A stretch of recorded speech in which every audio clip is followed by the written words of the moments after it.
আমার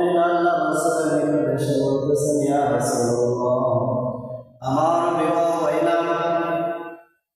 আল্লাহ রাসূল বলেন, ঠিক আছে, তুমি যাও, তোমার বিবাহের ব্যবস্থা করতেছি।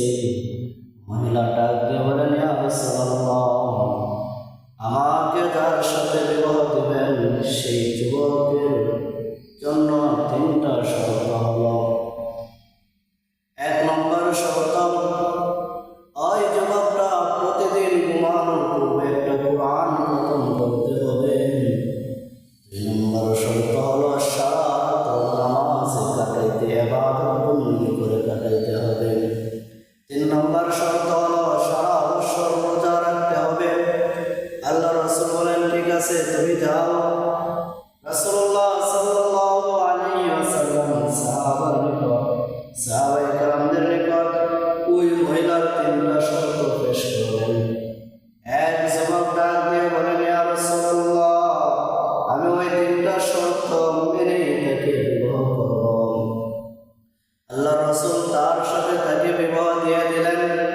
কিছুদিন পর ওই মহিলা এসে বলতেছেন, ইয়া রাসূলুল্লাহ, আপনি আমাকে যার সাথে বিবাহ দিয়েছেন সে তো ওই 3টা শর্তের একটা শর্ত পালন করে না। সে তো প্রতিদিন কোরআন খতম করে না, সারা রাত ইবাদতের মধ্যে কাটাই নাই, সারা বছর রোজা রাখে না।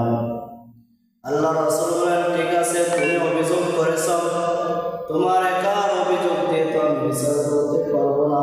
আমার স্বামীকে নিয়ে আসো। স্বামীকে যখন নিয়ে আসা, আল্লাহ রাসূল তাকে জিজ্ঞেস করেন, ও যুবক, তুমি ওই শর্তগুলো পালন করো না কেন?